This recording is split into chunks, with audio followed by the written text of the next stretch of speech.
En 1227 Cáceres fue tomada por Alfonso IX de León gracias a la decidida participación de la Orden de Calatrava. En 1229 Alfonso IX concedería a Cáceres sus fueros, tras lo cual continuó la reconquista del resto de Extremadura, ocupando primero Montánchez y después de cercarla Mérida era recuperada en 1230, momento en que los musulmanes huyeron, con lo que posibilitaron la toma de Badajoz en abril del mismo año, plaza a la que siguió Baldala, hoy conocida como Talavera la Real. Después de esta gloriosa campaña, Alfonso IX se dirigió a Santiago de Compostela a visitar al apóstol, pero enfermó gravemente y murió el 24 de septiembre de 1230 sin haber podido completar la peregrinación, siendo enterrado junto a su padre en la Catedral de Santiago. Por su parte, y en León, Alfonso IX llevó a término importantes campañas de repoblación, concedió así fueros a Tui, Lovera y Puente Caldelas y repobló Melide, Monforte de Lemos y Villanueva de Sarria en Galicia. En Asturias concedió fueros a Llanes después de repoblarla y eximió del pago del portazgo desde Oviedo a León. Además, repobló Tineo.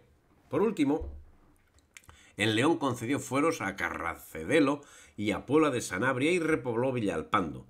También fundó La Coruña en 1208, a la que otorgó una carta de población basada en la que en 1167 había concedido su padre Fernando II a Benavente.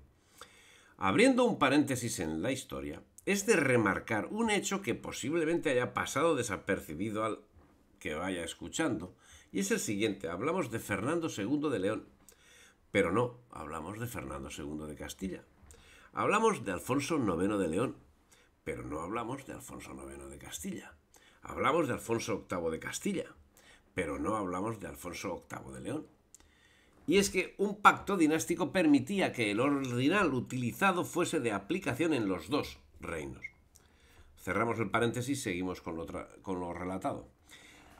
La base de la economía del reino estaba en la agricultura y la ganadería, y conocedor de esto, Alfonso IX promulgó varias leyes en el principio de su reinado para favorecer la actividad vitivinícola y la maderera, así como el ganado vacuno y otros animales de labor, con el fin de impulsar las actividades existentes y diversificar en cierto modo la economía del reino. Durante su reinado, en las zonas húmedas como Asturias y Galicia, floreció la ganadería, mientras que en la zona del Duero el desarrollo económico se centró en la agricultura. Mientras, en el Al-Ándalus, esta época estuvo ocupada por las terceras taifas. Se constituyeron 9 taifas, originadas por la astucia de sus respectivos reyezuelos, que se impusieron oportunamente en Arjona, Baeza, Alcira, Lorca, Menorca, Murcia, Niebla, Orihuela y Valencia. La más sólida fue la de Murcia, cuyo reyezuelo Benjut descendía de antiguos gobernadores de Zaragoza del siglo XI, y en menos de un año extendió su dominio por Almería, Granada, Málaga, Jaén, Córdoba, Sevilla, Mérida, Algeciras, Gibraltar y Ceuta. Y en su ascenso tuvo especial incidencia la sequía del año 1227, que propició una serie de sublevaciones en la zona fronteriza, especialmente en Murcia y en Valencia, situación que fue aprovechada por los abasíes, que, capitaneados por Benhub, tomaron Murcia el año 1228, procediendo a la expulsión de los almohades del poder en el reino, dando inicio a una campaña militar para la reunificación de Al-Ándalus. El ejército murciano de Benhud consiguió su propósito temporalmente mediante la conquista de las ciudades de Almería, Granada, Jaén y Málaga, y el califato de Bagdad permitió a Benhud, con el nombramiento de gobernante de Al-Ándalus y el reino de Murcia, se constituyó en la taifa islámica más importante de la primera mitad del siglo XIII.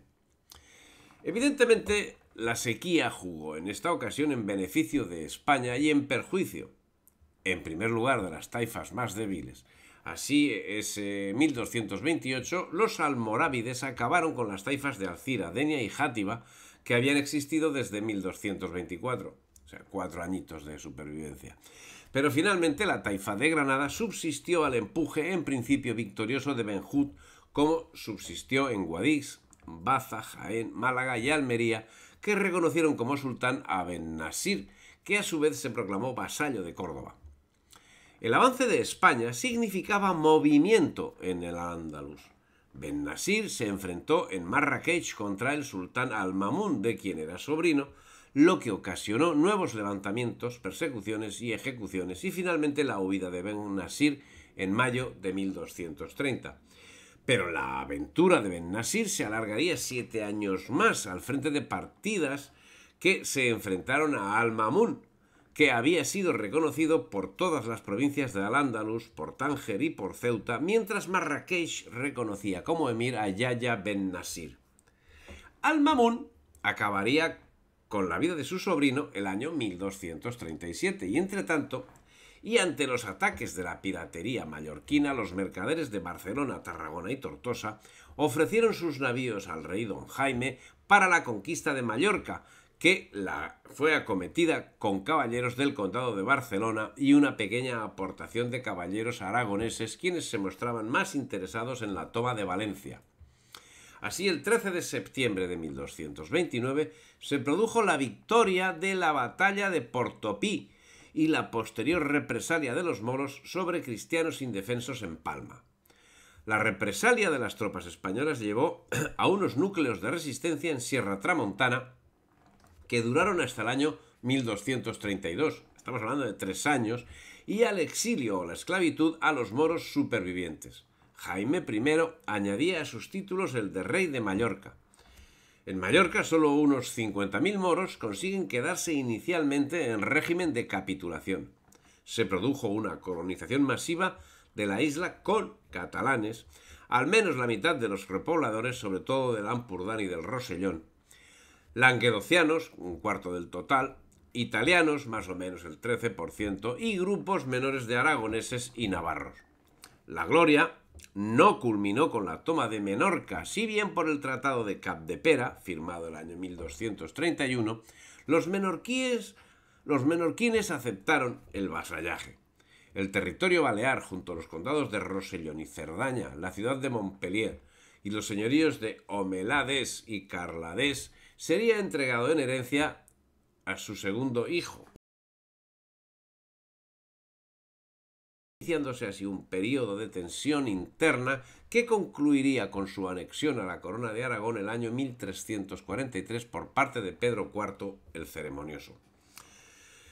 Con Jaime I en Baleares, el 24 de septiembre de 1230, moría Alfonso IX de León y le sucedía en el trono su hijo Fernando III, que tuvo que hacer valer sus derechos sucesorios ante sus hermanastras, con quienes firmó la Concordia de Benavente, que le dejaban expedita la corona. La artífice de este acuerdo fue, sin duda, Berenguela, la madre de Fernando III, que siempre actuó como protagonista cuando su hijo se encontraba en campaña. Y aquí, como en otras ocasiones, se juntan las acciones de España a las acciones musulmanas. Líneas arriba hemos dejado en 1230 a Al-Mamun combatiendo con su sobrino Ben Nasir. Al-Mamun pidió ayuda a Fernando III, quien se la dio a cambio de 10 plazas fuertes y de que construyese una iglesia en Marrakech donde los cristianos pudiesen ser llamados a toque de campana. Este fue el fin del poder almohade en España. Por su parte, Ben Hud era derrotado por las tropas españolas en 1230 en Jerez y en 1231 en Mérida, y los almohades habían sido expulsados de la península y controlados en las islas. Así, en 1231, la taifa de Menorca quedaba convertida en el reino mudéjar de Jaime I. La estrella de Ben Hub comenzó a apagarse. En 1228, Zayán ben Mandanish, descendiente del legendario del rey Lobo, se proclamó emir de Valencia, lo que provocó un enfrentamiento con Ben Hub, momento en que fue aprovechado por el rey Jaime I, que acabó tomando Valencia el 28 de septiembre de 1238. Si te ha gustado el vídeo, dale me gusta, difunde y suscríbete al canal.